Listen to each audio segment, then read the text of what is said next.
15 अगस्त का दिन दुल्हन की तरह सजी हुई वह भीड़ से लबालब भरा हुआ मैदान उल्लास व उमंग का केंद्र बिंदु था।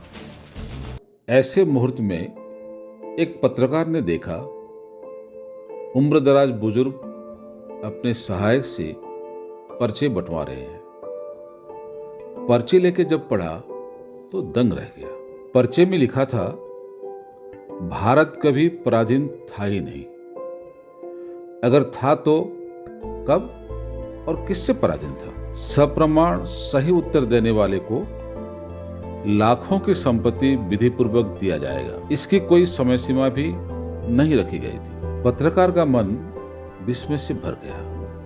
सोचा, आजादी के इतने वर्षों तक ये हीरा या कोयला कैसे छिपा रह गया था? कुछ तो है।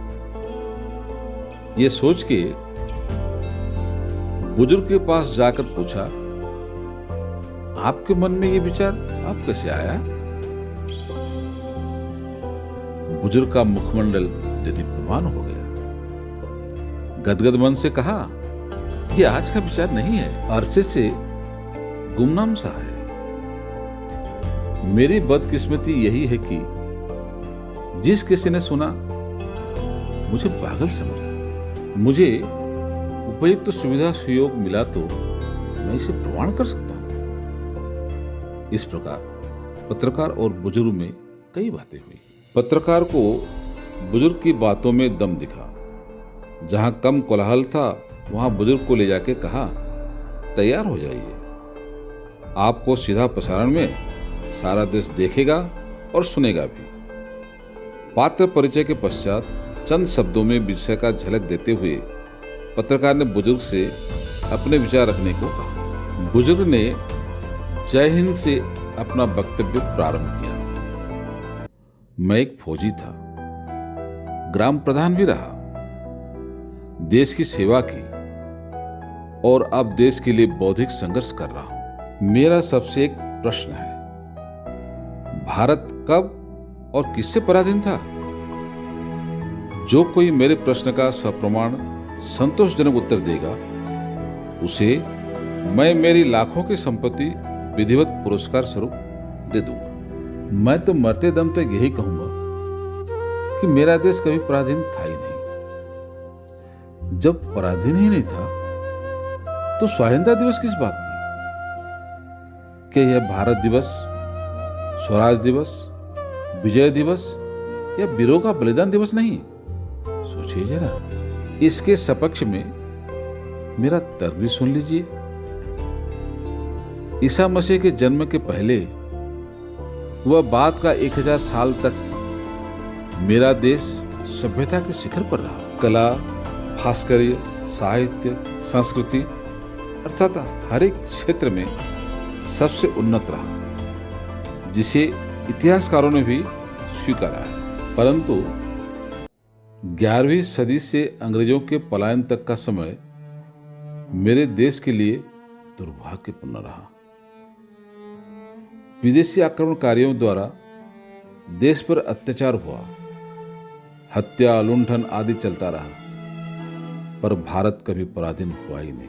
इन सभी आक्रमणकारियों को ठीक से जानने और समझने के लिए इन्हें 4 प्रमुख भागों में बांटा जा सकता है। पहला, आक्रमणकारियों का उद्देश्य रहा भारत को परास्त कर अपने राज्य में मिला देना, जो उनके लिए एक सपना ही रहा। इसमें प्रमुख रहे दरायुस, अलेक्जेंडर आदि। दूसरा,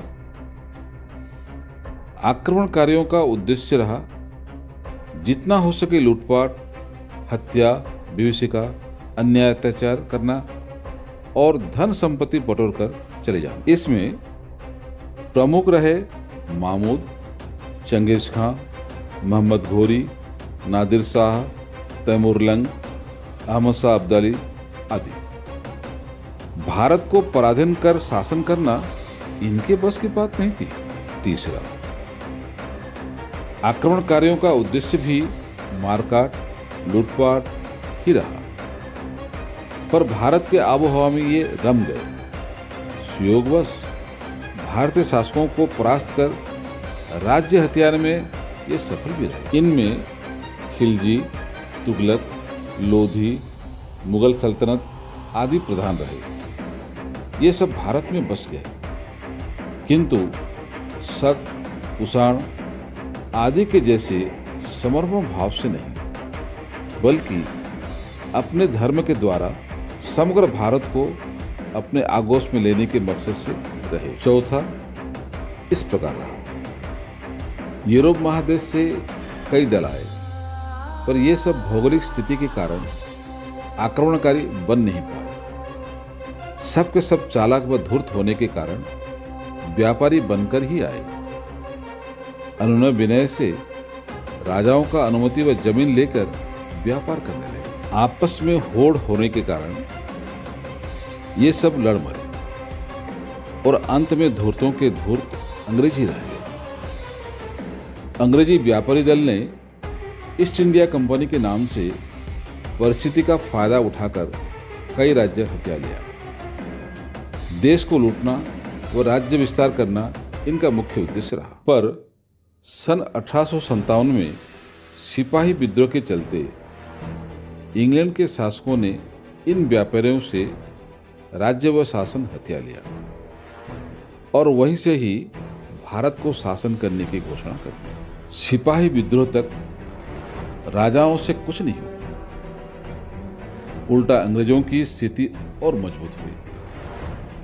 अत्याचार असह्य होता गया, जनता आगे आई, नेतृत्व लेने वालों को ही नेता माना।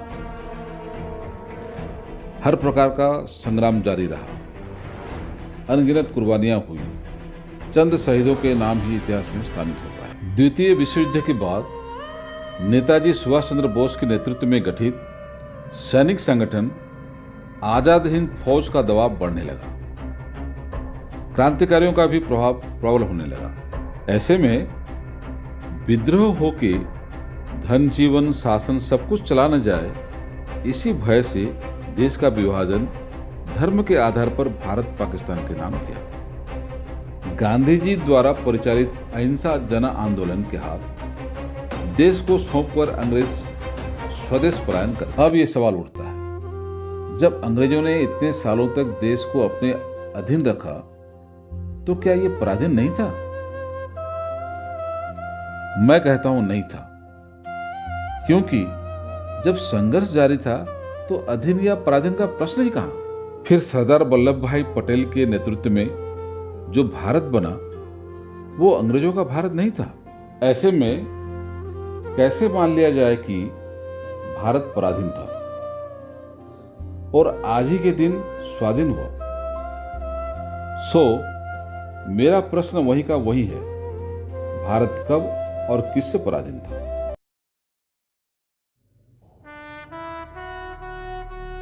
कुछ समय के सन्नाटे के बाद बुजुर्ग के चारों तरफ जमे भीड़ ने तालियों से पूरे मैदान को हिला दिया।